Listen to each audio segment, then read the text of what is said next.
I'm not sure who told me this, but the one thing that I always took away, or like I try and keep in mind when I'm playing, is that you can't be scared to make a decision. Like you make a decision, if it works out, it works out. If it doesn't, it doesn't. That's the nature of fighting games, right? But you can't Yeah, be like, well, what if I do this, he might do this, but just whatever you feel like is going to work in the moment, just do it. And then if he does something, if your opponent does something to counter, you keep that in mind, and then you go forward, and that's how the gameplay evolves. But yeah, never play scared. That's the biggest thing. Never be afraid of decisions that you make. Never be afraid that you could lose a whole round because if they block this uppercut or whatever, right? They're gonna, I'm gonna eat 5,000 damage. But that's just the nature sure. of fighting games. Like, who knows? You might be right. Yeah. You might get out of the corner and you might win the round. So.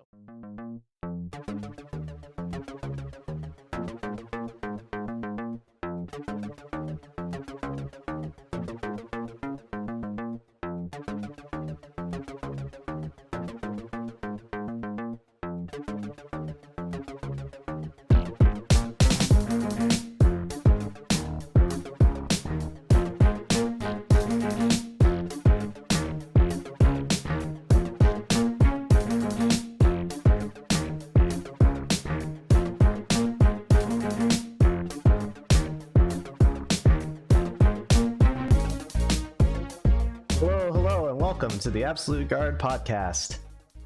Yes, welcome. This is episode 55.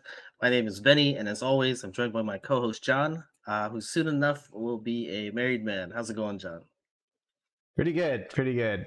The wedding has definitely been on our minds lately.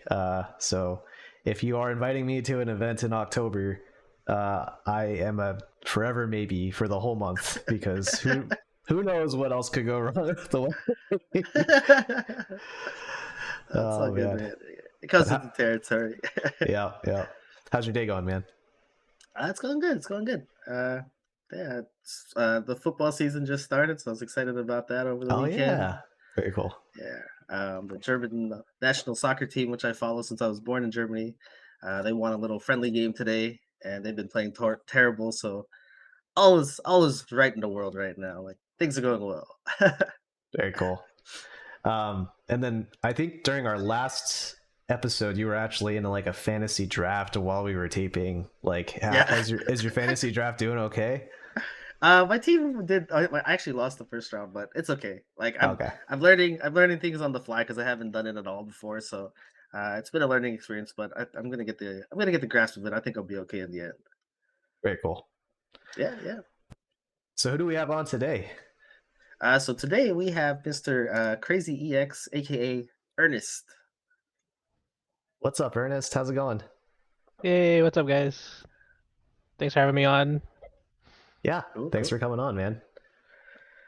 Yeah. So So I wanted to bring up right away that you introduced him as Crazy EX, but on the branding for the episode, I have everything as Confirmest. So we have to answer Yeah. that perennial question, or Oh my perennial is god. the wrong word. But we have Do to answer we? that question.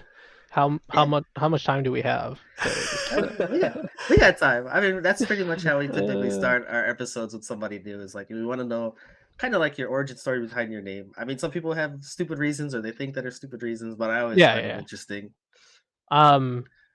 So yeah, I think. Well, I mean, I go by Confirmest now. That's my tag on CFN, or at least it has been since Street Fighter 6 came out. But even before that, Crazy X was what I just. It's like a default name. You ever created like an Xbox, like old Xbox Live accounts, Hmm. and then it like gives you suggestions of what you should use. Yeah. And I think I was trying to create something because I was playing what was it, Anniversary Collection, because I wanted to play Third Strike Online, and you have Mhm. to create a name. I forgot what I did. Oh, my brother had, like, we shared a Xbox Live account, but then like I moved away and moved out on my own, so I made my own and I had to make a new one and forget what I was trying to take, but everything I tried to put in, like, it didn't work. So finally I Oh, was just like, I'll just take whatever Xbox Live tells me, and just happened to be like, it was crazy underscore EX for something. Um, yeah. and to the life of me, I Huh. mean, it's been so long ago because this was like original Xbox, like Yeah. Anniversary Collection original Xbox. So yeah, I couldn't tell you what the reasoning was behind why I wanted or why it came up with that suggestion. But ever since then, that's what I ran with. And then I felt I kept that for years until I moved back to Arizona and we had tournaments at the old arcade in a box. I don't know if you guys were you around? I'm pretty sure John was around. Yeah, John For was like for like the original, the one that the very first store.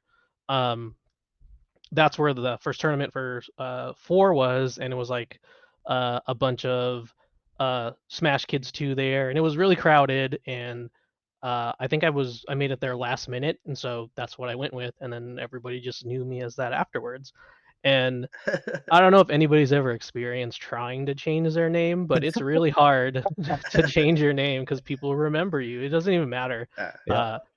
if you're winning tournaments or not. Like, people will remember your name anyway. Oh yeah, then you're like, well, I guess I'm stuck with it. So I just kind of let it ride for basically for a long time. Yeah, for a long time. So yeah, that's kind of how we got to where we are now with that. But I don't mind. Like, it's kind of like a part of my past anyway. So yeah, if you call me that, I'm not gonna get on It's you a, about it.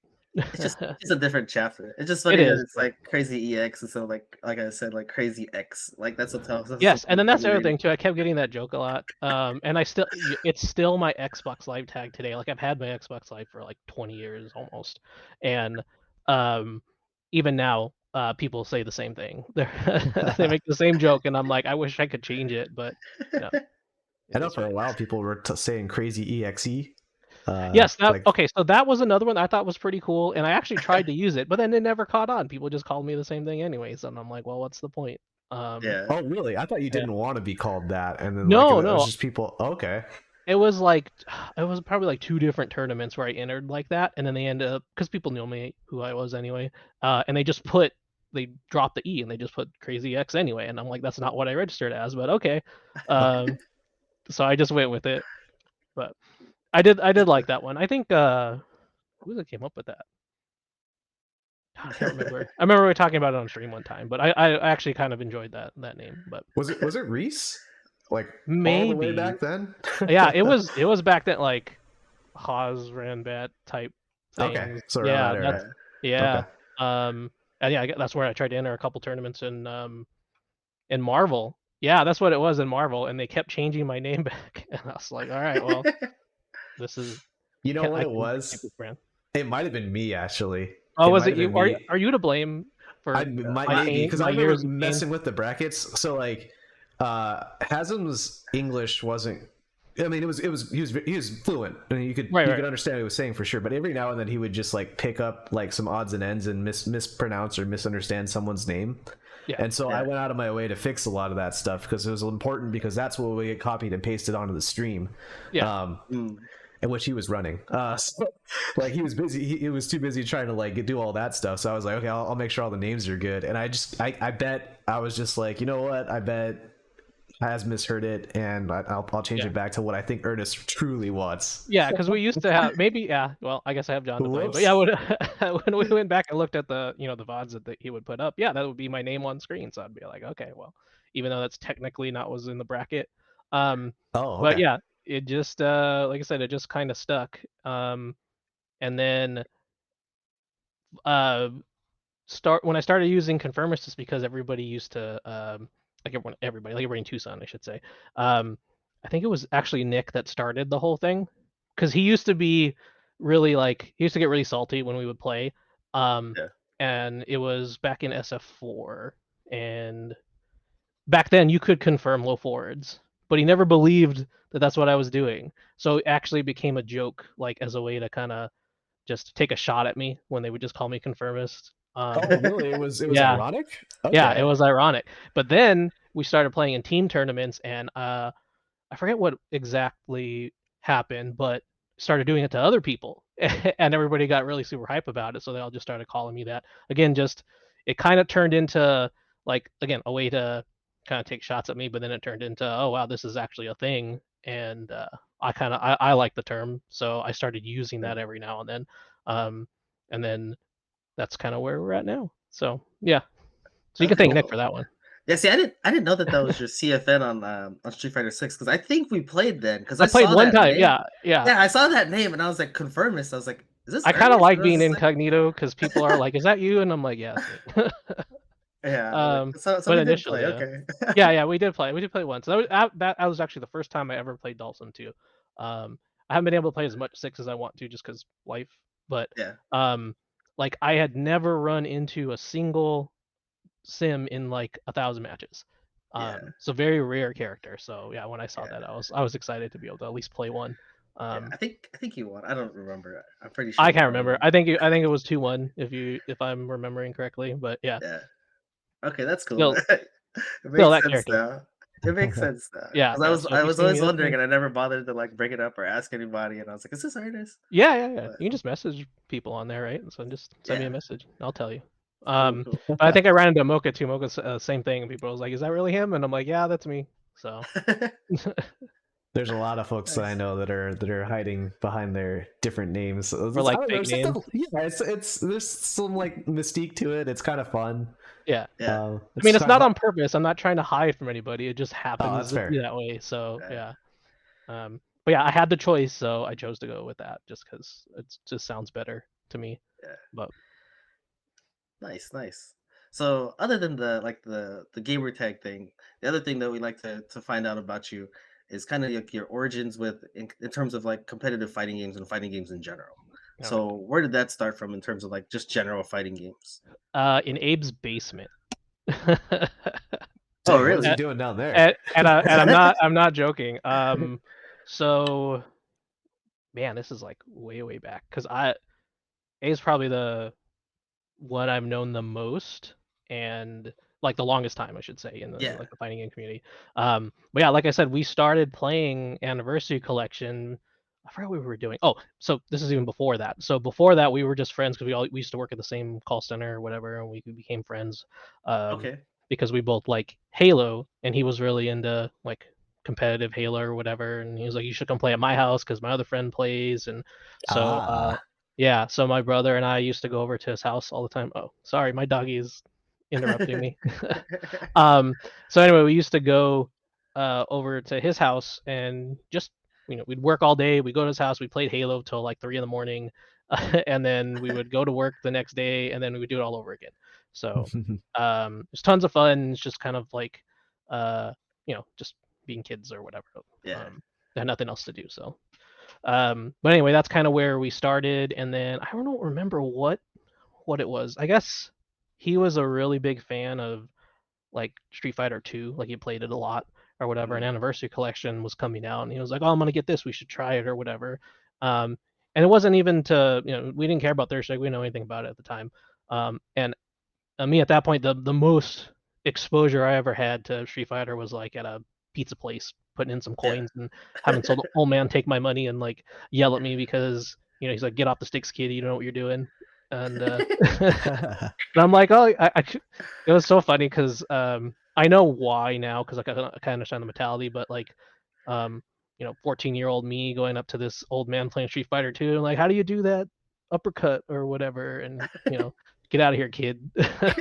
Like, it's like, oh man, that was kind of my first introduction to Street Fighter. Anyway, but it was a lot more serious about Street Fighter, so he knew everything, and like we just, obviously couldn't touch him because he was playing Zangief at the time, and Yeah, I just didn't to know cut anything in about it. briefly, the Abe we're talking about is Seb 3S. He was Yeah, featured 3S, on yes, I should, yeah. he was featured on podcast episode 29. So go give that a listen if you're interested in his background too. All right, Nice. there you go. So, Cross promotion. yeah, there you go. Anyway, yeah, we were just playing that for a while, and then we were like, "Oh, what's this Third Strike game that's in Anniversary Collection? We should try this out just for fun." And we were playing around with it a little bit, and it was like, "Oh, cool, we can parry. Hey, look at that! That's something you can't do in other games." And I think Mm. we just looked up a video because we were like, "Okay, we want to know how to do things in the game, right?" So we looked up something on YouTube, and we found the Daigo Parry video, and then that's all. That's basically all that she wrote. We all just spent hours trying to replicate that, and like literally in his basement trying to replicate that. And then we started learning how to actually play the game, um, and started getting pretty good at it, playing online, whatnot. And unfortunately, at the time, I had to move away, so all I had was the play online. But that's kind of where I started going to like California and started getting tournaments, and I Oh, guess okay. that's where everything started. So by the time I moved back to Arizona, Street Fighter 4 was out, and then it was running the AAB tournaments, and that's where it all started. So Cool. What part of California were you in at that time? Oh no, I wasn't in California. That's where Abe was Oh. going to tournaments in California. I had moved to Oh, okay. Louisiana for like a couple of years, and Oh, okay. yeah, just like right outside of Texas. But I have some family there and whatnot, and eventually I moved back because my grandfather got sick, so we were taking care of him. Oh, okay. And then, but this is where I'm from. I was born. I mean, I've lived here most of my life, so that's the whole reason why I came back. And yeah, and there just happened to be like a huge Street Fighter community by the time I got back here, and was more than willing to jump in because it was so much fun. And at that time, Street Fighter 4 was just out, and everything was new, and yeah, good times. Yeah. Okay, so in terms of like your first competitive or where your competitive fighting game um journey started, what so that was with Street Fighter 4? Street Fighter, yeah, that was the first tournament I ever entered. Third Strike was all online and was just learning stuff, so nothing actually like serious tournaments. Okay. But yeah, that first tournament they had with Street Fighter 4 in Tucson at AIB was the first tournament that I entered. So I think I was So- playing Ryu at the time. I got destroyed, so yeah, I didn't do good. Yeah. We've talked about AIAB or Arcade in a Box a couple times on the show, but I don't know if we've ever like given like a formal introduction of what Arcade in a Box is. Would you be interested in explaining a little bit of that, Ernest? Sure. I wasn't as hands-on. I mean, I did a lot of stuff for them, but it Mhm. was more of like Abe and Ed's baby. Like they decided they were making sticks at the time. Mhm. This was before, we had actual stick manufacturers. Like it was really hard to come across custom sticks. So yeah, they Ed started a business out of that I think it was out of his garage originally. And then Yeah. it got Street Fighter 4 came out, so they got really popular and they were able to move to an actual venue. And then they started running tournaments out of that venue, and it just kind of exploded from there. Eventually, they outgrew that venue, and then we moved into the one where I think you guys are probably more familiar with. Yep. And that one stood for a little while, and until yeah, unfortunately, Ed couldn't do it anymore. But yeah. I mean, that was basically the start of the competitive scene in Tucson because that was our venue for through almost all of 4. So Yeah. yeah. Yeah. Like if you think about the difference in venues over the years, right? Like nowadays the standard is we kind of do like PC gaming lounges are pretty common, like those esports arenas that popped up during the big crypto craze. There's also like TGZ, which is our gaming shop. Like it's a game shop that happens to have a lounge in it, but even that, like Arcade in a Box predates TGZ, which has been servicing the Arizona community for 10 years now, over 10 years now. AIAB, like what's interesting about Arcade in a Box specifically is that they actually have their roots not in computing or in gaming even. Well, gaming, yes, but they were specifically FGC focused in that they made arcade sticks, which, we know with Street Fighter 6 when it came out, like buying a hitbox or buying those Brooks converters, like all that stuff's out of stock, right? When Street Fighter 4 came out, like there wasn't even a supply chain for that stuff to begin with, and so like there was like one option, which was like that Mad Catz Tournament Edition stick or the Standard Edition stick. Like basically the Mad Catz was the way to go, but then nobody else really. And so that's when the custom stick stuff, like everybody just started going to those like reputable. And again, in 2009, reputable meant you were part of the community for a long time. Like they had their own subculture in the tech talk forums and Shoryuken and stuff. So like reputable really meant something before a lot of the big dogs like Razer and even Mad Catz, like at that time, got into it, but yeah, so it became our venue, right? It became the Tucson venue, Arcade in a Box, and it became a brand, it became a team. And in the same way that like Team Hazmat or exactly. I guess Team Hazmat's probably the closest analogy, or the Devastation crew, like they put Devastation in front of their names too. So yeah, big it was Tucson good. clan. Yeah. Yeah. Then they had one big like final go away tournament that they rented out one of the hotel venues for, and invited some people from California, and it was a pretty big tournament. We had we had a lot of fun that time. I still have my jersey and Me too. still in my closet. But it sad was to see called it This go. Is It, right? This is it. Yeah. Michael Yeah. Jackson reference. Yep. Yeah, they were huge Michael Jackson fans, and even then, that was before Michael Jackson got canceled. Yeah. So long ago. both So Ed long and ago. Abe, both huge Michael Jackson fans. So yeah. Yeah. Yeah, definitely missed that place. It was good times. But yeah, like you said, we had TGZ kind of taking over that spot now, and now it's just we travel over there whenever we can, and Yeah. yeah, so it's nice to have it in person. That's kind of what I'm used to. I know online lobbies and you can do all that stuff now. It makes it way more convenient, but there's just nothing that beats sitting down and being able to talk to the Yeah. person next to you while you play. Yeah. I Yeah. agree. That's something we literally did. What was it 2 days ago, Benny? we did Yeah. we did a bunch of online I did 3 online tournaments in one day. Man, Wow. it's nothing in compared to an actual offline event, which I did last weekend. I actually was down in Tucson for Yeah. John Guerrero's tournament. So it's night and day. So much more fun to play offline. Yeah, exactly. That's kind of our new venue, the police station. Yeah. So Yeah. yeah, they're kind enough to just let us use it.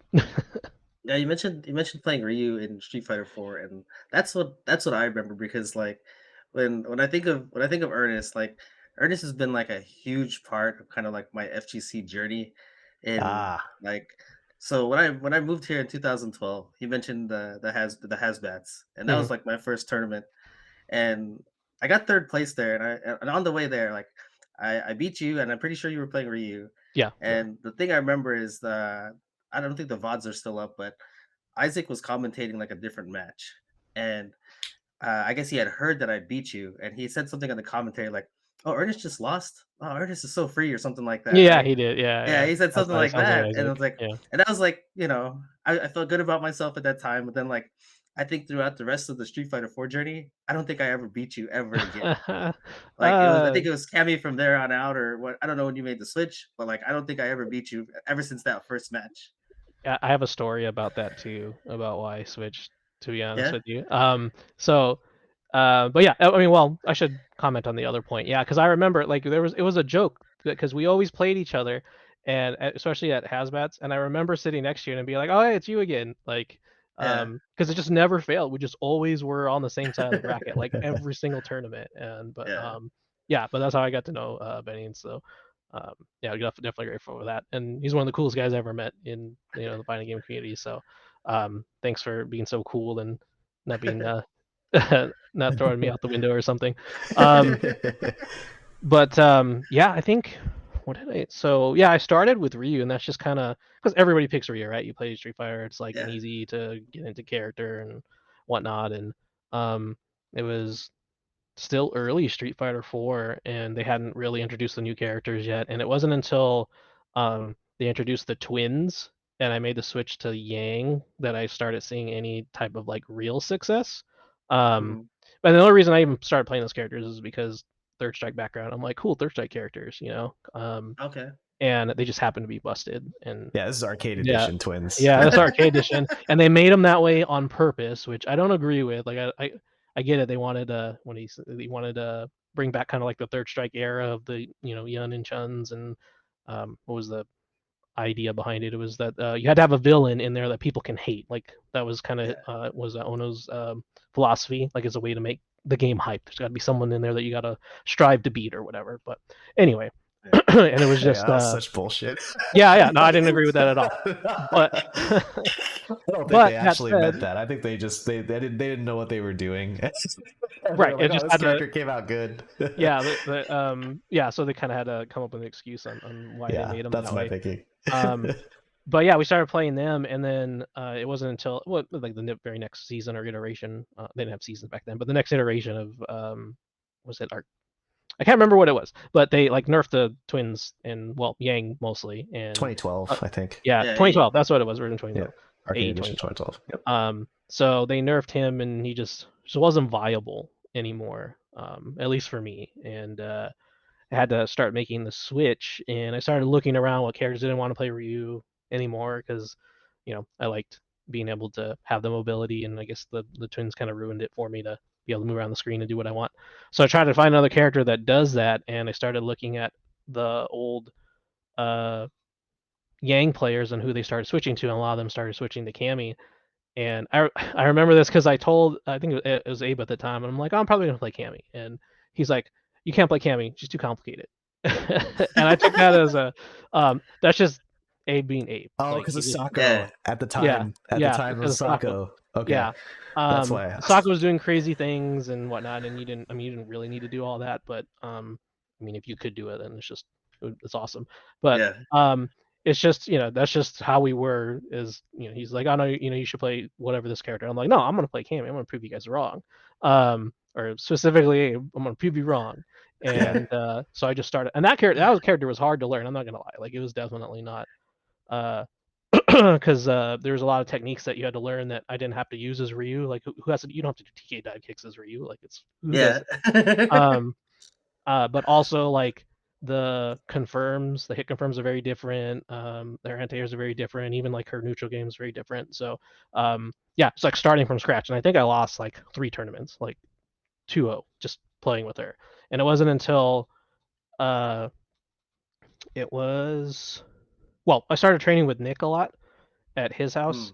And he was playing Fei Long, which is busted. But at the time, so I started training at his house a lot and started getting really used to the character that way. And then Hamad had come to town when I forget why he was there, but he was there for a few days, and he actually came to my house, and he taught me a lot about how to like view Street Fighter and how to play and what I should be doing, and even as playing Cammy and he was playing Fei Long too. I just couldn't get away from the Fei Long matchup. But yeah, so he taught me. Yeah. So he taught me a lot about how to play the game, and it was after that I started seeing more success and finally won my first round bad, and just the character, just finally just the character just clicks. Everything just clicks, and then you just take off from there. And then I play Cammy in every iteration for some reason. Yeah. No, that feeling's great. Like, yeah, once things start to click, man, and just like, yeah, you get a good feel for like spacing and like what you're supposed to do and situations and stuff. And like once that stuff's like kind of second nature, like yeah, that's one of the best feelings in the world. But you gotta pay in blood, man. Like it Yeah. doesn't happen. Yeah, you gotta take your beatings. Yep. But yeah, it's a fun journey. That's kind of what I kind of sold me on the whole tournament scene. It's just trying, there's always something to strive for. There's always someone to beat. There's always another goal to get to. So yeah, it's a never-ending journey. Yeah. One thing I found interesting about your journey, because like as far as like switching characters, and why my reaction about Cammy being too complicated for you, kind of I was like, what? Is because for our listeners, Cammy is known, at least in the Street Fighter V era, and I don't know how people feel about it in 6, but in 5 at least, she was known as the easy character, and consistently the easy character. And then in 6, same deal. I think everyone kind of approached it initially being like, I'm just gonna play Cammy because she's easier. And so to hear Cammy being technical back then in 4 was interesting. But to grow on that, to go a little bit further on that one, the idea of the whiff punishing and the neutral and everything, that style, it almost like, because it was a very specific style in Street Fighter 4, to the point where like you guys considered it a niche style, and then Abe was like, there's no way Ernest can play this niche style, right? But it's interesting because Cammy ends up being like the de facto standard for footsies across multiple versions of the game. In 4, 5, and 6, in my opinion, she becomes the basic fundamental character, the confirmed character, right? Even Cross Tekken too. Like Cross Tekken, yeah, same thing. Yeah. And that's usually accompanied with fantastic walk speed, good normals, and a dive kick. I think that's the commonality across all 3 of them, all 4 of those games. But it's interesting to me in that she's gone from a niche character to like the entire series, I would say, is kind of based around that style of play. Like everybody thinks of Cammy as honest in a lot of ways. So good on you for seeing the way the meta was going to evolve. Yeah. Fighting games are going to evolve, and they want clean ass neutral with a hint of dive kick. Yep. Plus, it's just a fun character. I don't know, dive kicking around things is never gets old. So yeah. But yeah, I think I've got that feeling about 6 too, as far as Cammy goes. But like I don't know. I don't know if you want to get into the topic yet, but I just feel like she's I don't know, not the same character, but Mm. you're right. The neutral, everything, all the skills that you had before, if you were playing Cammy for 4 and 5, they all carry over into this game. But I think it demands so much more of your mental acuity in 6 than it ever did before. So yeah, I would say, like, she's not a Shoto, but nope. the analogy of an archetype, like a Shoto like archetype that carries over across multiple games, like how you can play a Shoto across 3, 4, and 5, like Yeah. and 6, like all pretty similarly into. I think Cammy, at least in 4, 5, and 6, you can kind of approach with a similar game plan out of the gates, and then get into the game specific stuff. Yeah, one of the things I Yeah. did before before 5 came out, I stopped playing Cammy altogether in 4 because I'm like, Mhm. oh, I'm gonna have to learn a new character and a whole new thing, and then it ends up being like, yeah, you're right, it's the same similar. That was a mistake that I made because I didn't need to do that. That was just a choice that I made. Um, Yeah. I didn't make the same choice this time. I'm like, I'll just keep playing this character all the way to the end. Yeah, before we kind of jump into like the Street Fighter 5 era, like you mentioned your brother earlier, and Mhm. this is one thing I always remember because in at the end of Street Fighter 4, like we did a kind of like a Tucson versus Phoenix like 7v7. I didn't participate in it, but it was at the Maker House. I think Nick is the one that kind of organized things. Oh yeah, I do remember the Maker House. Yeah. Yeah, Oh and yeah, like I brought my family down there because I was like, hey, we're gonna go check out Tucson for the first time, and we're gonna go hang out and go watch the 7v7. I was recording stuff, I was like documenting stuff, like who beat who, and I just remember at that venue, like that's where the first time I saw your brother, and I didn't Mhm. know that you had a twin brother, and I just Yeah, remember twin. Yep. looking at him, and I'm just like, that looks like Ernest, but that's But not it's not him. Ernest, and something's I'm like, off. and Yeah. then I was like, Ernest has a twin brother, and then somebody Yep. told me like, yeah, that's his brother Carlos, and I was like, oh, okay. I was like, oh, it all makes sense now because I was kind Yep. of just like looking at him in the corner, and I'm just like, I wanted to say Yep. hi, but I was just like, that's not him. Yep, he was my Halo buddy back in the day. Um, Speaking of like old gamer tags, we used to be big Mega Man fans. So I used to be X and he used to be Zero, and those are our tags for Halo. That's pretty When cool. we're playing. So yeah. That's pretty Um, cool. yeah. But yeah, I mean he still plays Street Fighter. Just not, I mean, probably not as seriously as I ever took it, but he still Yeah, plays. So he still shares similar interests. yeah, and Very then cool. going into like Street Fighter 5, like so at that point, like I had played Honda in 4 all those years, and then like I had to choose who to play. I chose Dawson, and it was a huge learning curve, and you were a part of like the start of that because there was a launch tourney hosted by Angelic, Mhm. undefeated 2016, the first weekend of the release, right? Mhm. And I did terrible at the tournament. I didn't 1-2, but the one match I had was on stream. It was against Rick Dog, who's been Mhm. on the show before, and you and Marvin were commentating my match. And I had hit him with like a teleport. Like I think he Mhm. slid underneath me with Chun Li, and I hit him with a teleport and a super. And then I juggled with the roundhouse, and you and Marvin like lost your shit. Mhm. And Yeah. like I have that clip saved, and it was just like you guys are just like, oh my god. I was like, what the? It's like so much life, blah blah blah. And I was just Yeah. like, that was like the one hype moment I had in that whole tournament. And then I like, I went 1-2, like I said, But and that's all like, that matters. Like yeah, that's like all you when I had, remember. Yeah. I got the one thing clipped that I wanted, right? Yeah. And that was like such a great moment for me to like hear you guys like the natural hype from like you guys seeing and like seeing something for the first time, like like I said, it was launch time, right? Yeah. And even Marvin Yeah. was We had like, no idea what was going on. I've never seen that. I didn't even know that that was possible. So That's like yeah. you said, that you had chosen or you chose to go with Cammy in 5-2. So Mhm. how was your how was your experience from the beginning with Street Fighter 5 and playing Cammy? Uh, I just remember it being like how similar it was to 4, and I don't want to say it was easy, but it was definitely uh not quite the struggle that I was expecting to get into the flow of that character. Because Mhm.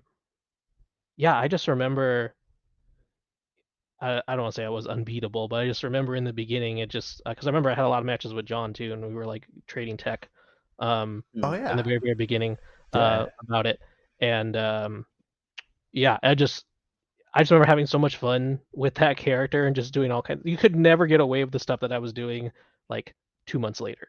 But in the very beginning, you could do a lot of things, and it was just I just remember it being good times.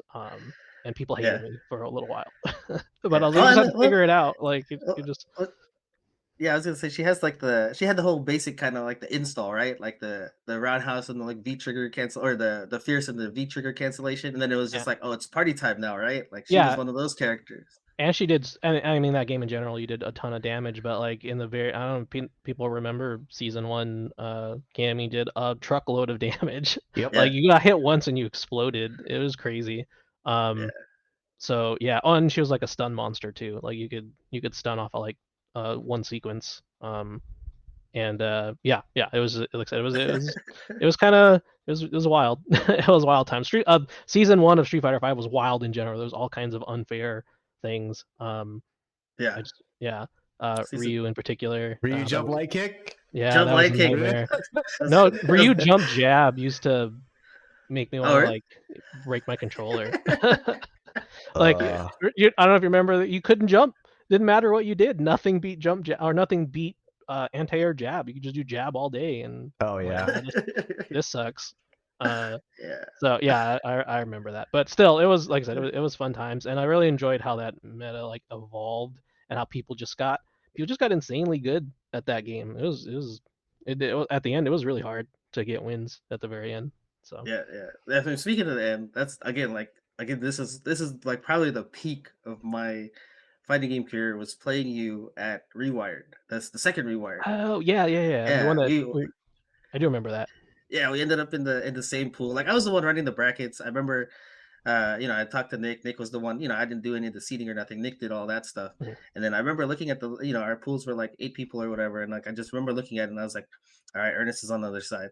And like, up to that point, like, yeah, like I said, like from the beginning of Street Fighter 4, when I beat you that one game, all Yeah, through Street Fighter 4, and then I think through all through Street Fighter 5, up until that point, like I had never beat you again. And it wasn't until that moment. And like, I went in there and I played like amazing and I won. And like, I felt like I won pretty easily. And then I even like I don't know if John was around there. I think it was Scott and Rick and some others. They said I kind of got off the stage and I looked pissed off. And they were just like, "Why do you look so mad?" And I was just like, "Really?" I was just like, I guess I had like murder face on. They were just like, "Yeah, you were just yeah, like taking that yeah. completely seriously. Like you just like Like walked through it." super But I'm just serious. like, I don't know, dude. I thought that was really cool. Like that was very humbling because I was like, oh yeah, it's just sim, it's whatever. But Yeah, yeah, there's a lot of things that I hadn't seen before.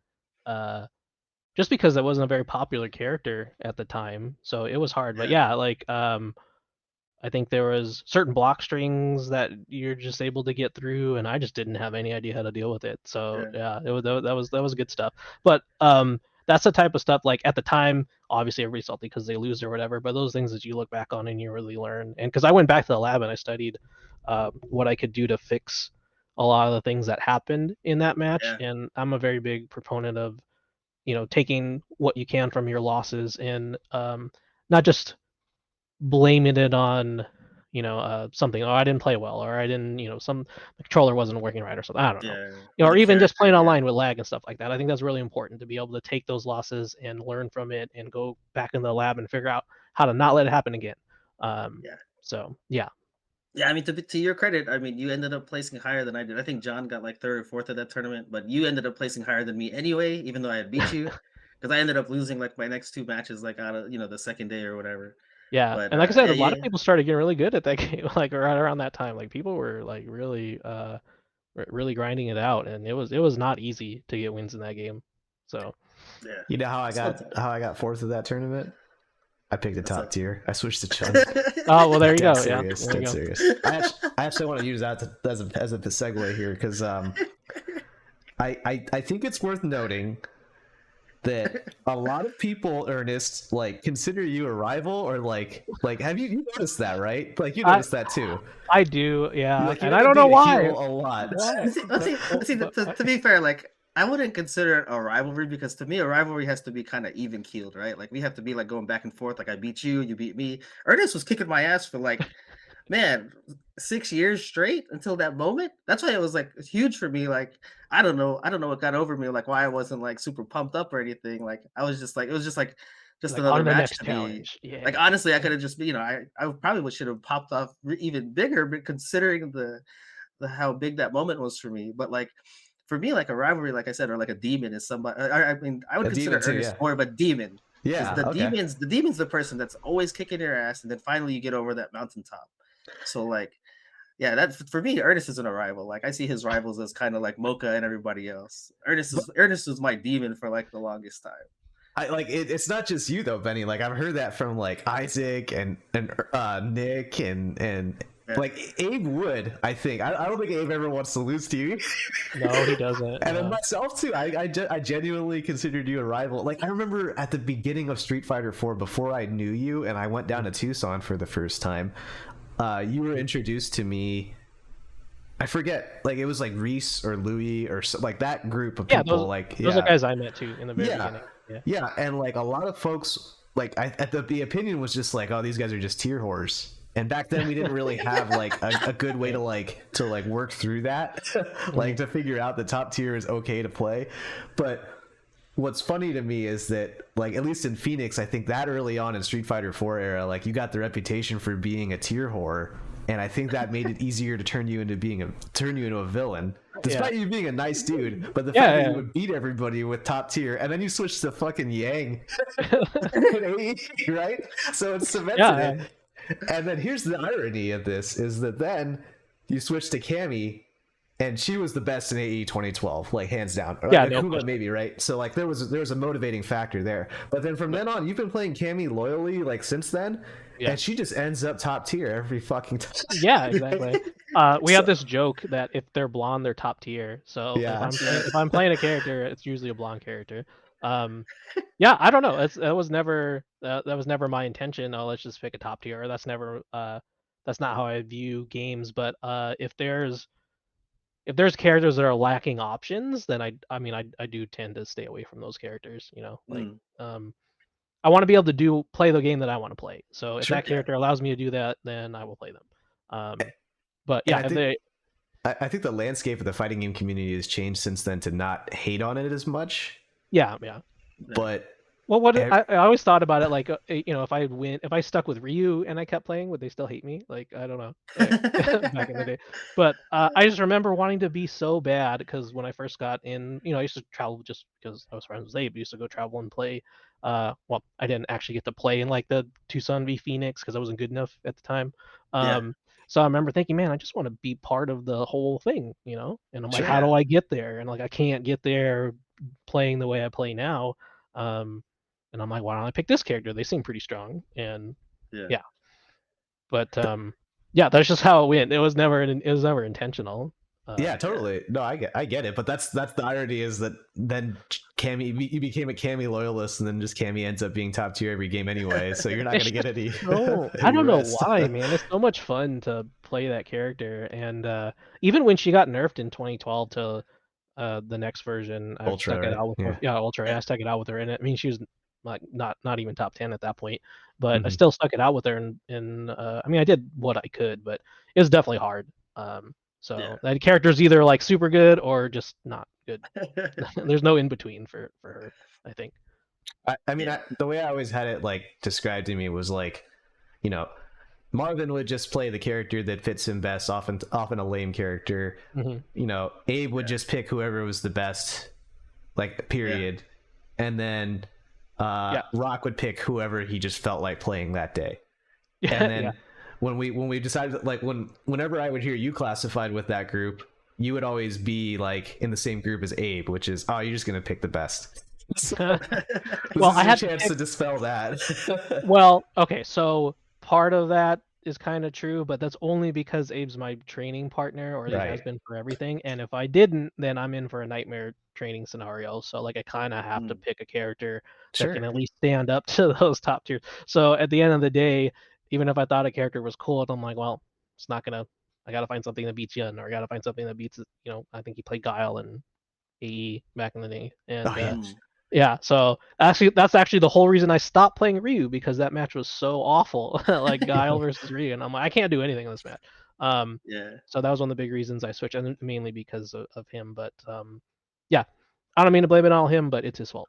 So no, it's great that you brought up Abe, Ernest himself, Rock, and then Marvin, because when I think of Ernest, like that's, or I think of Tucson, like those are like the four horsemen of Tucson right there. Like when they're coming up to Phoenix, like those are the guys coming up, and those are like the guys I was wanting to beat the most. Was to, if I got put in the bracket against one of them, it's just like, okay, I got to take out one of these guys for sure. And like it was never Ernest, it was never Marvin. Occasionally it would be Rock, and then like Abe got to a point to where he wouldn't play, and like it was you guys are always kind of like the litmus test for I think a lot of players, like John was saying, like especially you, like you're like the pinnacle of like what people wanted to get past. Yeah, That's basically. cool. Yeah. Like I just never thought of it that way, and then hearing you guys say that, I mean, it's that's really cool. Like, Yeah. yeah. if I had to take a community poll of like who people wanted to, like who people would be the most dissatisfied losing to, like I think you would be top 3, man. Oh yeah, I'm sure. Like, I don't think anybody wanted to lose to you. Nobody I know Yeah. wanted to lose to you ever, including your training. Oh yeah, yeah. On all I ever wanted, I was like, man, I just want to be one of the cool kids in Yeah. California. That's all I ever wanted. And yeah, it's funny to hear it from the other side, kind of like the legacy you leave behind. But yeah, that's pretty cool. Yeah, I don't know. I Thanks think for that's hating actually again. like a pretty decent lesson to learn too, is that when the more you win, the more people actually want to beat you. The more, like, Yeah. there's like I agree with like that want. I had that want as well, and I still have that want, but I've noticed that like it's a lot. You put a target on your back. The more success you find, the more people want to take you down. And shouldering that is hard because oftentimes you get stuff like irrational stuff like, oh, he's a tier whore, so therefore he must be a bad person or something. You know? I don't know. Like you get all the whole gamut of responses to your success. And I think that's one of the coolest things about our scene, at least in from what I've noticed, is like everybody has those ideas, like, oh, he's a hero, or he's a terrible person because he plays whatever. Sure. And then we all go to tournaments, and then we all go to Canes afterwards, and we have the best time ever. So Yeah. That's what I miss, like that type of stuff. But, yeah, and to be clear, like I think a lot of those sentiments, I think we've grown out of them. Yeah. Like in my angry 20s, like I think I was probably one of the first people to be like, fucking Ernest beat me with stupid Yang. But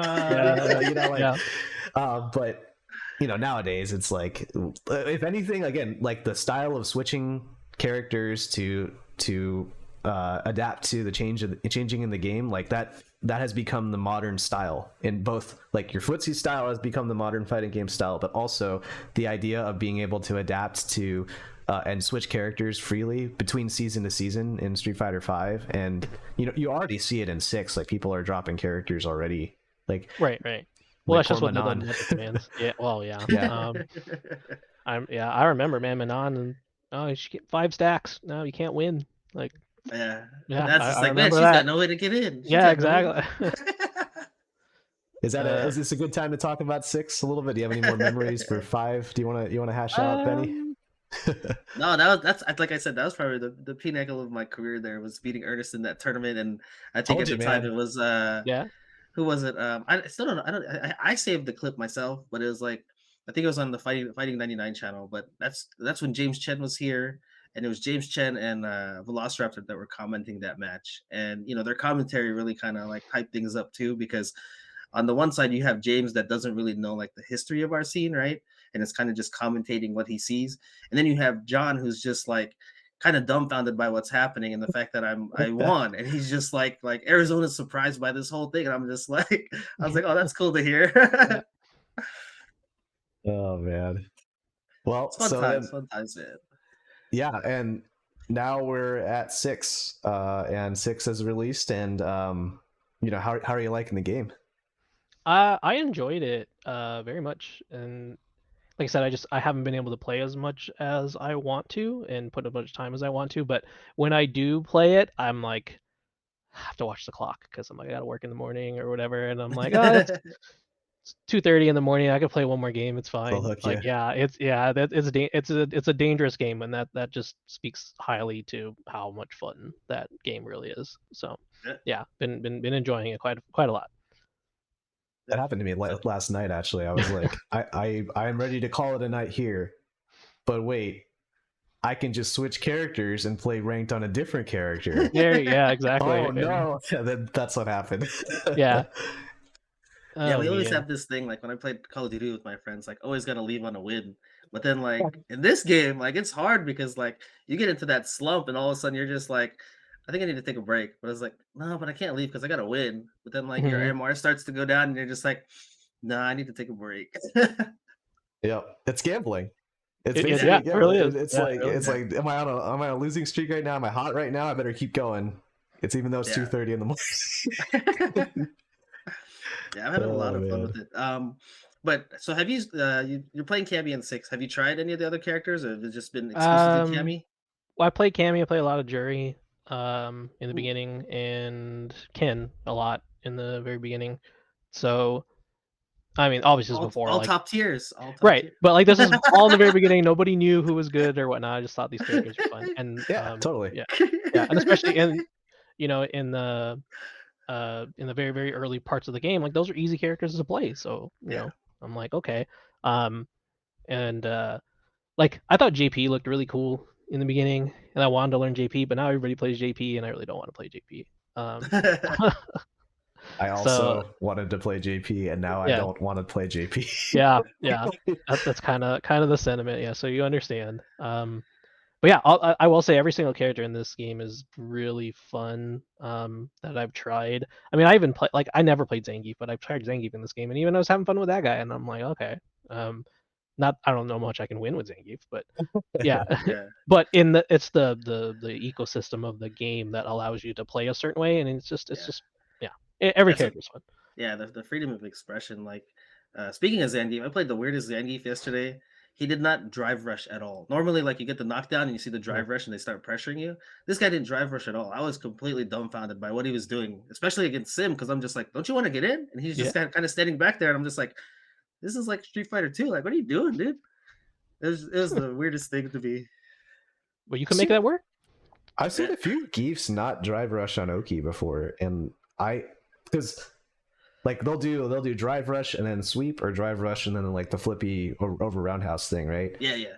And drive impact beats both of those, and so that maybe that's why. I don't really know. I'm sorry I to don't get know. into the gameplay theory here. I just like I've been thinking about that That's too. Like specifically yesterday, I ran into a geef that did not drive rush at me, and I'm like, Yeah, why? it was the weirdest thing. Like maybe Yeah, he's just trying to be like the super most honest player in the world. Because Maybe. yeah. Okay. I'll do that with my game sometimes too. I'll legit handicap myself because I want to, like I need to make sure that I uppercut everything this time, or like I don't want to Mm, use this tool. And I mean, obviously, I think you should use everything in the game if you're trying to win or whatnot. But if you're trying to learn, like I feel mm, like that's a good way to kind of improve on a skill that you're not particularly good at. yeah. Oh, Just kind of yeah, little things that I do. yeah, that's a great point because like when I played, I haven't done it in ranked. I mean, maybe I'm too involved in trying to win, but but when it comes to casuals and stuff, like when I've played friends, like there's times that I've like purposely handicapped myself. Like, you know what, I'm not gonna jump at all, or I'm not gonna do this because I want to focus on this specific aspect. So that yeah, that's a great point. Yeah, I will say I'm terrible in ranked because my playstyle does not uh, go well with the point system. Because I'm very much I like to learn everything that's happening in the first game. Like I'll do Yeah, whatever I can to just get as much information as possible, and that just you get a lot of first round losses yeah, with that way. So that's another thing that I've been trying to get away from is trying to learn like a new style and how to play and just kind of uh, you know get I don't want to say uh, get manipulate the point system, but that's yeah, kind of yeah, what you have to do Oh, if you want to get a high MMR. yeah. yeah, I think we talked about it on the last episode. The difference between playing proactive versus reactive, right? Yeah. If you mhm, play reactive and like with punish style, which again, that's Cammy. It's suited for her. Like you're gonna like I drop the first game very regularly when I try to play Mhm. reactive, um, and it's way easier to just smother the shit out of them, right? Right. yeah, But I Then think what one are of you the learning? Yeah. exactly one of the Yeah. pieces of advice you gave me once was somebody perfected what was it? No, I perfected somebody, and I Mhm. was like, you're showing the replay, and he's like, and you told me you were like, you know nothing about what this guy can do though now because you started out so strong. Like you Yeah. have no idea what his offensive options are, and so now it's the burden is on you to continue that offensive pressure in order to prevent that from happening. And I'm just like, oh shit, yeah, you're right. I haven't seen anything of his because I'm too busy trying to smother Marvel style, you know. Yeah. So it's I agree with that in that you throw games oftentimes to get data and to adapt, right? And then win in the way of counterplaying as opposed to winning by smothering or executing your game plan first. Obviously, best case scenario, you can take that first game, but I don't know. I think Sure. that's just my play style. Other people play different, but I think that's the data that you can collect to help you like seal a series or whatever, especially in tournament. I think that's invaluable. Yeah. Okay. Yeah. For me, like I'm not throwing that game where I'm not trying to learn things. Usually I'm just losing that first round or first game, like because I'm getting overwhelmed and I'm just like, but a lot of times, like you said, like I make that adjustment because I'm like, okay, this is what you like to do at these situations, or I throw out this button and you're drive impacting. So now I know what to look for and those kind of things. And a lot of times, like, yeah. So usually a lot of my sets are 2-1 because I lose that first game. But like you said, I have the data and then I move forward and I'm like, I make the adjustments and then that third game is really kind of like the test between the both of us because the second game is me making those adjustments and then a lot of times I'll blow them out of the water and I'm just like, oh, now let's see how you deal with what I do. And yeah, that's a great way to look at it, man. Yeah, I think a lot of the best players they do that in one round, and that has always impressed me. It's like, man, you learn like a supercomputer. You're so fast. Like after one round, you can make those adjustments. So if I can ever get that level, that would be amazing. Yeah, that's not me. I'm usually down 0-1 and they're just like, oh, Benny's down 0-1 Yeah. or I'm down, I'm about to lose this whole set right now and I gotta make 5 rounds work. I played against Kawano in Street Fighter V at Evo one year, and it was a clean 2-0. That was the year he won. He That lost was to the the Evo Evo champ. That's the reason. I had a good reason There to you go. lose there. But, it was the first round. He jumped at me 3 times, and I anti-aired him every single time. And then for the remainder of the set, he did not jump, and I was like, "Fuck yeah, I got this guy! Like, look, he can't jump at me. My ground game is immaculate. You know, like, I'm out footseeing Kawano." And then but he still beats me. And then the last round, he jumps at me, but he empty jumps, baits my anti-air, and fucking kills me with a big ass combo. No. And I'm just like, oh, I got played. This guy adapted after one round by doing that exact thing that you mentioned, Ernest, and that he jumped at me 3 times for data, which is also built into your character and how you like to play, where you have to check that dive kick, right? You have to check if they're going to anti-air, and you have to check if they're going to anti-air the dive kick. So you got to put yourself at risk at times, and that's what Kawano did and killed me for it. I'm not sure who told me this, but the one thing that I always took away, or like I try and keep in mind when I'm playing, is that you can't be scared to make a decision. Like you make a decision, if it works out, it works out. If it doesn't, it doesn't. That's the nature of fighting games, right? But you can't be like, well, what if I do this, he might do this. But just whatever you feel like is going to work in the moment, just do it. And then if he does something, if your opponent does something to counter, you keep that in mind, and then you go forward. And that's how the gameplay evolves. But never play scared. That's the biggest thing. Never be afraid of decisions that you make.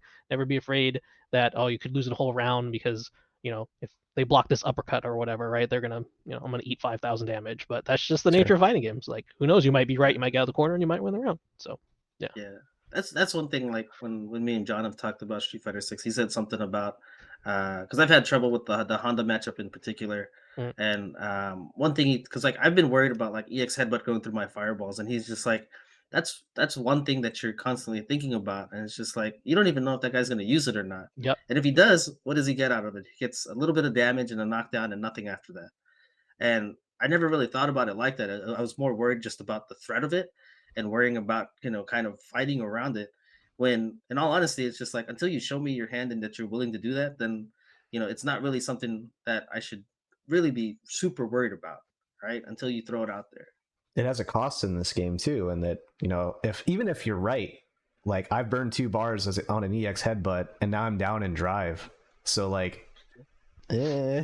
like it's not a sustainable. Sorry, it's not a sustainable game plan, because you can if you let it take away your fireballs, then he's just going to recover that drive again. If you make him burn all 6 drive bars on EX headbutts, you're not going to die, right?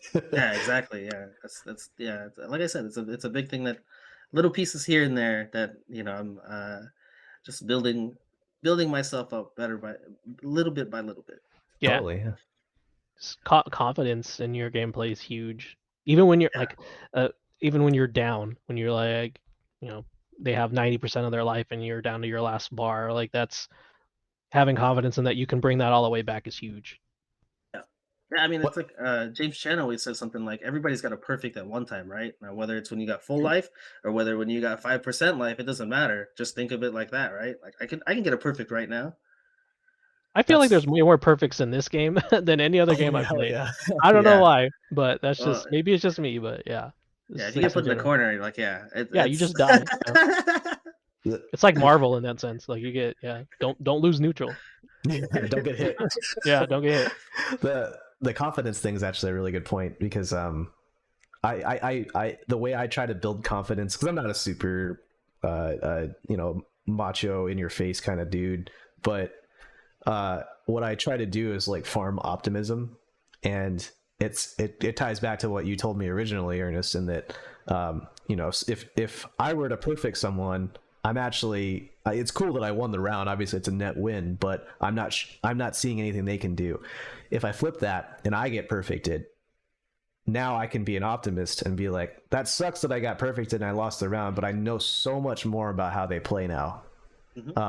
So like I think some of the advice that you've given me over the years has actually helped in that regard. You take that optimism and you turn that into confidence instead, or you lean on the game mechanics and you say, well, at least he burned the meter, at least he burned all those bars on the EX headbutts, or at least he burned a super meter or something, and now I have that data too, or now I have extra bar from getting my ass kicked, or I have a yellow bar, so now I have CA.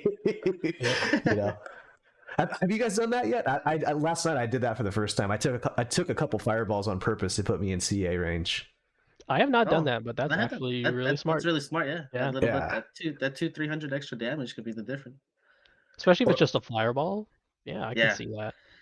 Yeah, and then Yeah, you play, you're not so at that's the that thing is you risk, play yeah. against an opponent that's willing to throw those fireballs. They're like, oh, they're not thinking about it. But then you play against somebody who does, and they purposely don't want to hit you to put you in Yeah. CA range. Oh man, Right. that's so cool. Yeah, unless they have you in a corner or some type of advantageous position. Yeah, that's actually really smart. Yeah, I Yeah. never thought about that in Street Fighter. Like you see that in like Tekken with like Rage and stuff, right? Like, oh, Yes. he's in Rage, right? Like, oh god, Mhm. now you gotta watch out. But Yeah. I never thought about it in Street Fighter. We used to do that a lot in 5 if you need V gauge, right? You just walk forward and block, and you're like, touch me. Yeah. And yeah. And a lot of Yeah. people, the people don't think about it. They would just do it and just give you free V trigger, and you're like, okay, thanks. But yeah, that's actually really smart to parlay that into this game as well, because there is that option which we didn't have before in CA, and yeah, I'm gonna steal that. Yeah. To be clear, do not take an EX fireball because you never know if they're gonna pop up. Like Ken drive rushes at you. Oh, with that's Pierce true. and shit, right? If it's Ken, yeah, if it's Yeah. Ken, you gotta think about it. Yeah, that's true. Yeah. But oh man. So okay, some Street Fighter 6 just fast questions for you. What's your favorite drive mechanic?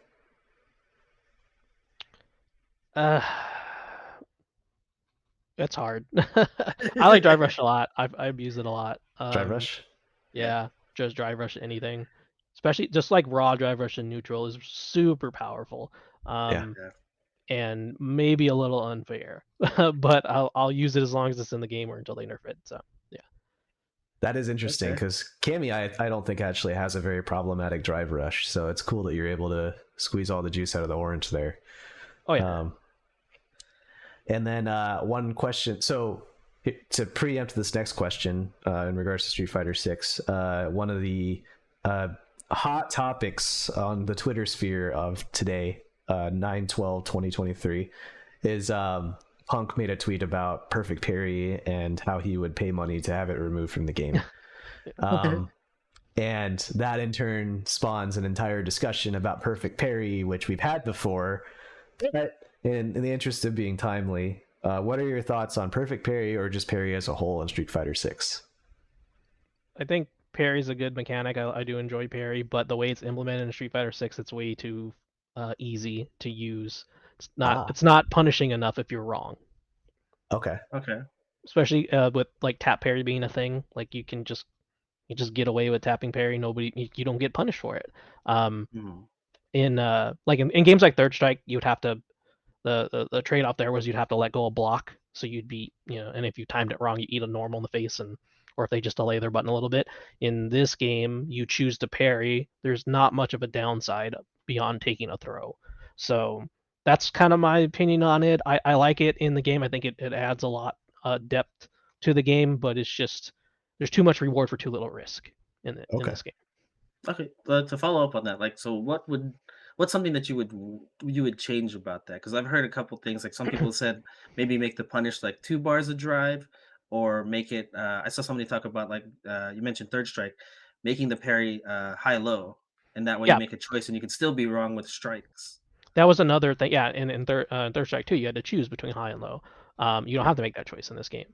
So either something like that I think would be good, or you need to give a way to have people be able to punish it harder. Kind of like the way Gil's parry was in 5. Like there's a legit recovery time in there, and you get a full counter hit combo. Maybe not something that serious, but just I should be able to at least, if I guess correctly that you parried, I should get more than just a throw on that. Or you shouldn't be able to just recover and then just go back to neutral just because you guessed wrong.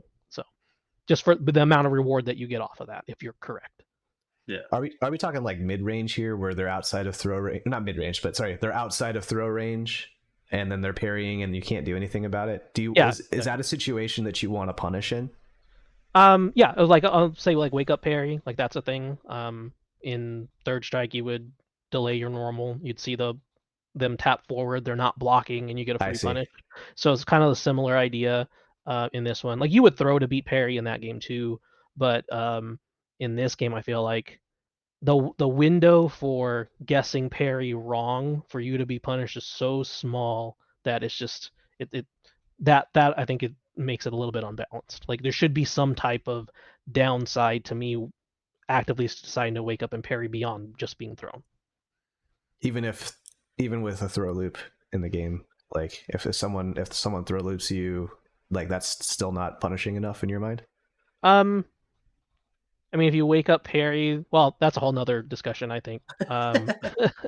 Throw loops, I've never liked throw loops. I'll abuse them in the game, but I don't think they should be in the game. But the way the game is now, I think if we're just trying to balance perfect parry, I would still take that. I still think you still have plenty of good defensive options in this game, and if you think they're going to delay, you can still hold up and get out. There's a lot of different ways you can get around it other than tap parry, but right now I feel like that's such a strong option that a lot of people go to that. Like you wake up, you tap parry, and if you eat a throw, cool. Sometimes if they delay long enough, you get to tech the throw because there's almost no recovery time when you choose to parry as a wake up option.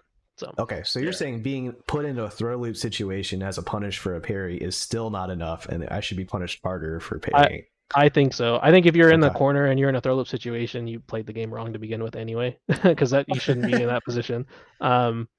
But that's how I've decided to view this game. Very much like I mentioned, I wasn't kidding when I said I view it like Marvel. I'm like, you don't want to lose neutral. You don't want to be Yeah. put in those throw loop situations. You don't want to be put in the corner because if you Sure. did, you probably already lost a round. So Yeah.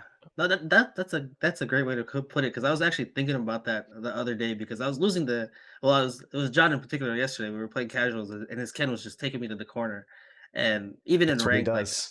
I would get taken to the corner, and like again, like I don't get upset when I have them in the corner, because again, that's where I do great work, and I'm just like, okay, well, I can't really get upset that I'm in this position now, right? So how do I avoid this? So it's like I'm looking at ways to develop my neutral to the point to where I don't get taken there. Like, how can I stop them from bringing me to the corner? Because that's where I'm losing. It's not anything in between or before that necessarily. Like, yeah, I might make a bad move and get DI'd or whatever, but that's a different scenario. It's the fact that I'm getting put into the corner, and then I'm losing the guessing game at that point, and that's where I'm ultimately losing.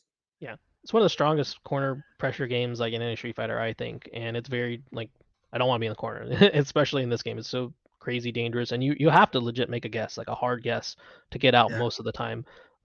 Especially against characters like Ken and Cammy and the ones that have really good like just walk up jab pressure. Yeah, because what are you gonna yeah. do? But yeah, exactly. So just don't be in that situation to begin with, or at least strive not to be in that position to begin with. You know what you Yeah. do when someone's walk up jabbing you over and over again? You Perfect perfect parry. parry. Yeah, yeah. Yeah.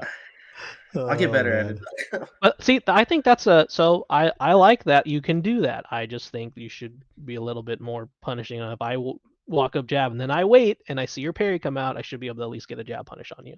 So what if we flip it on its head and talk about the reward instead? Would you touch the reward? Is the scaling okay currently? the scaling, actually, I think the scaling is great because when I first saw that, and that you could perfect parry in this game, my mind immediately went back to third strike, and I'm like, man, perfect parry is like the strongest thing in this game because there was no scaling in that game. You get parry and you get, you destroy someone, making the right parry. But it's scaling so hard for that reward, I think is very good. You still get your corner position, you still get whatever okay you get off of getting that perfect parry, or even just getting to put the game back to neutral, right? The reward is huge for actually getting perfect parry. So I think that's fair to have the damage reduction right away.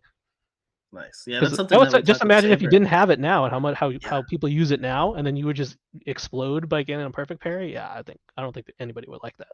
That's something we talked with Scott with Saber in terms of like before launch was just like that's what his biggest worry was. It's like they've seen what parry is, or damage is against parry, and we don't want that because that was a big question on people's minds. Is like why is it scale so hard? And it's like it's exactly because of that. Yeah, those are the people that didn't play third strike because they don't understand how powerful that is. Yeah.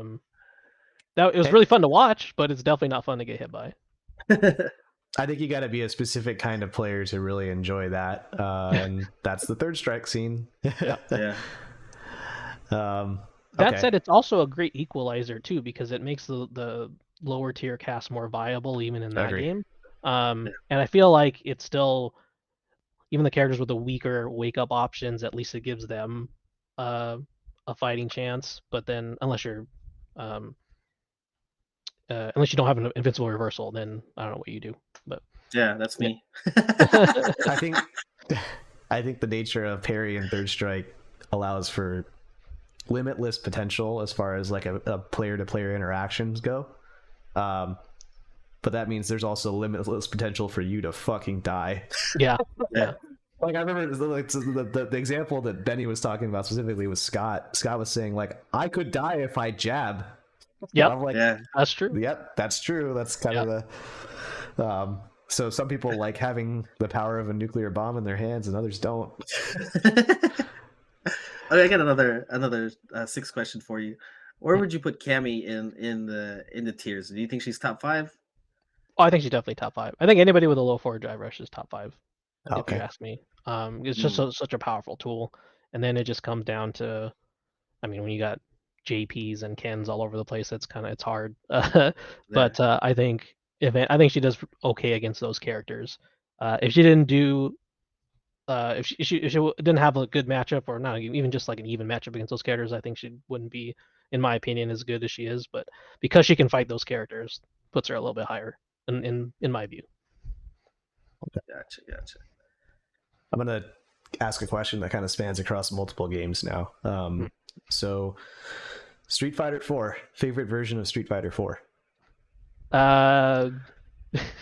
gonna be it's 2012. Okay, that's the one you were good at. It's okay. Yeah. Well, either one. Okay, so I won the only tournaments I lost a lot of tournaments to Abe in AE when the twins came out, just because he was playing Yun, and that character was more busted than Yang.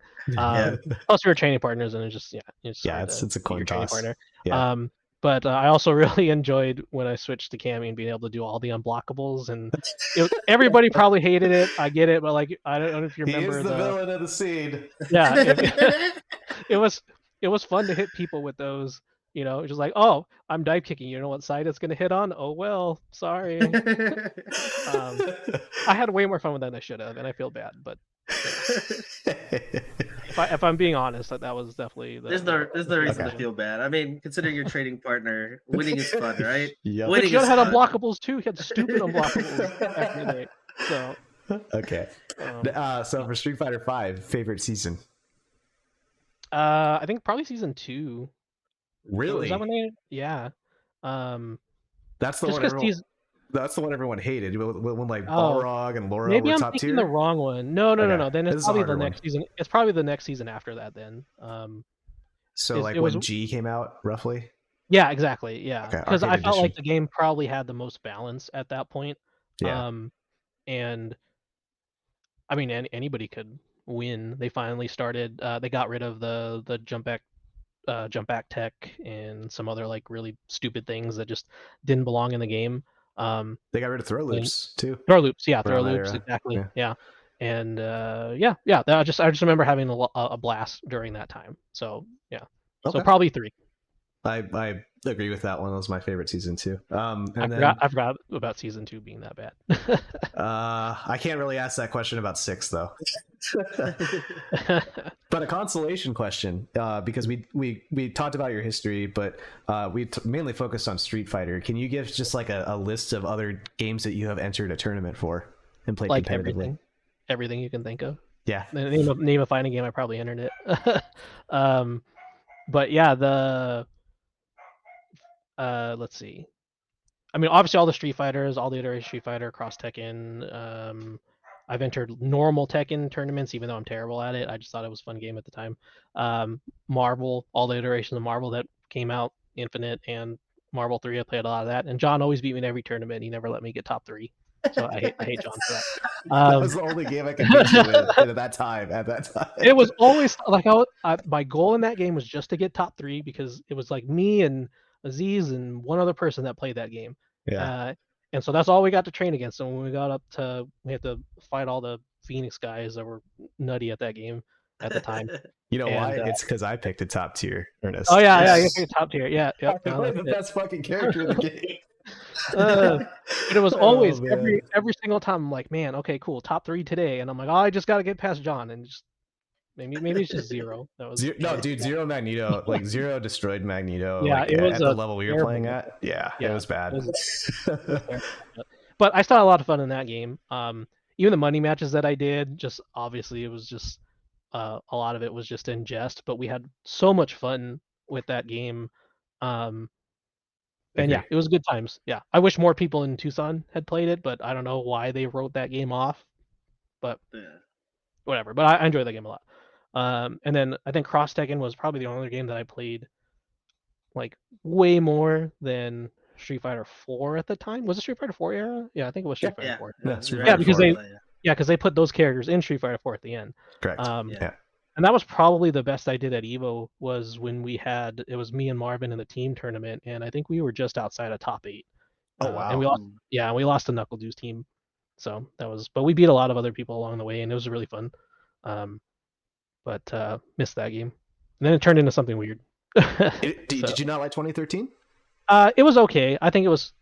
I missed some of the things that they took out of it, and I think like the throw loops, or not throw loops, the throws taking away red health was really smart. I really like that change in there, but I don't know. They nerfed Chun-Li to the ground. I didn't like that at all. So 2013, really? Okay, I didn't know that. It was not. Yeah, there were some unfair things, maybe you could say, that she had, and they just took away all her tools. She was still good, but it was just not. She was not. It wasn't the top tier. same. I got a tangent here. I'm sorry, I got a tangent here. In August of last year, I got bored of Street Fighter 5, and so I picked up Cross Tekken 2013, and I played Chun Haorong. And in order to learn that team, I had to like watch footage of you because at the time I was playing against Jeff, and I was like, there's actual footage of my team being played against the exact guy I was gonna play. 10 years ago. Yeah, it was me and Scott in grand finals playing that one time, and I think I had to play Jeff too to get. But that was good times. That was when Chun was really good. Hey, so I didn't know they nerfed her though. Like, so Chun was better in that version you were playing? She was way better in that version. What did it take away from her? Her target combo used to be unpunishable. It used to be able to do medium punch into a hard punch, and people couldn't punish it. Very few, unless you did it up close. So you used to be able to just fish with that button all day. And then they did something with her legs, and they made her anti-air worse. It was the down forward light kick. Yeah, down forward light kick. They made it worse, so it was not as. But it used to be like unbeatable. You used to be able to just do it and beat everything in the air. So that explains so much, because that's what. So Jeff told me to go watch you and just say, do the things that Ernest did, and then I did those things, and then Jeff punished me for those. Yeah, because it was unsafe in 2013. God. So in that game, you could still fish with her buttons, but you had to cancel them into legs, which was negative on block anyway, unless you Tag called cancel it. it. Yeah. Yeah. Okay. But you used to have that privilege back then. It was awesome. I didn't even know they changed her. Oh my god. Okay. All right. So I learned something today on the podcast. In addition to learning your entire history, that was my last question. But yeah, I enjoyed that game a lot. And then I like I said, I missed the Marvel days. Those was always fun, just hanging out with everybody and playing Marvel. I'm waiting for Marvel 4. I'll jump into Marvel 4 if they ever announce it, but who knows? We'll see. Did you play any anime games? Any Arxis? I did. I played Guilty Gear in the first season. Played that a lot. Strive? And yeah, Strive. And Dragon Ball when it came out. Actually ran some tournaments in Tucson for that. Nice. I didn't know that. You're TO yeah, now. yeah. It was exactly. That was like my first tournament that I ever ran, and I mean it's a lot more work than I anticipated. Definitely not my thing. I haven't run anyone since because I'm like, yeah, I'll just leave it to you guys. Or you're retired now too, I would imagine. But yes, I am. Yeah. But now I understand why. Yeah. Benny runs them though, and Benny ran a good one. It was yeah. Oh, actually, yeah. My kids were just talking about that because my days off are going to change. Okay. I'm going to have Tuesday, Wednesdays off, and then I might actually work better. I mean, it's going to be if I do anything, it'll be on Wednesdays. So just because that's when they're open anyway, the pure esports. So I don't know if it's going to happen. It's going to be on Wednesdays now. Okay. Very cool. Yeah, a lot of respect for you because that's not easy. Yeah. And I had a lot of help too, by the way. Like I had people chip in and like run brackets for me, and like I had no idea what I was doing with what I forget what the name of it. Light.gg wasn't a thing. What was the other one before it? Was it Challenge? Yeah, exactly. Yeah, I had no idea. I never used Challenge in my life until that day. Oh, really? Okay. Beyond entering the The someone would names. tell me they were like 2-1 or whatever, because you just go punch it in, right? Yeah. Yeah, exactly. Okay. So yeah, and then having to actually build a bracket and seed it and do all that, like, yeah, that's too much work for me. The one thing I do miss though that I enjoy the most is commentating. Like I wish there was more tournaments that I could go do that, and having like when we had ran bats and being able to go up there and playing was fun. Like I always wanted to play, but like when I could just tournaments over and I can just sit there and just commentate on matches happening, that's the best to me. So definitely miss those times. Nice. Yeah, we'll keep you in mind for if we run an online tournament if you're interested in commentary. Oh, you let me know. I will be there. Cool. Alrighty. Well, we'll go ahead and call the show here. You can find us on Twitch at twitch.tv/Spiral Series, YouTube at youtube.com/Spiral Series, and on Apple Podcasts and Spotify under Absolute Guard. Ernest, do you have any shout outs on the way out here? I mean, shout outs to Jon and Nick for keeping Street Fighter alive in Tucson. So good on them. There's another tournament upcoming, I think. Yeah. Yep. 2 weeks. Yeah. So beginning come of out to October. Tucson. Yeah, it will be October. Yeah, come out to Tucson for that, guys. But yeah, that's all I really got. Or shout outs to all the people that I made angry here, I guess. It's motivation. It's either motivation or you tuck your tail and you go home and you're just like, man, this guy's too good for me, right? Exactly. And, I mean, like you said, you gotta trial by fire, right? Like that to me, like I said, like I beat you that first match in Street Fighter 4, like I lost probably for like the next 6 years, and then when I made that one win, I was just like, I finally arrived. It's all worth it. Yeah, it's all worth it. Oh yeah, nobody wants to lose to Ernest. Nobody wants. Cool. Alrighty. Have a good night, everyone. See you next time.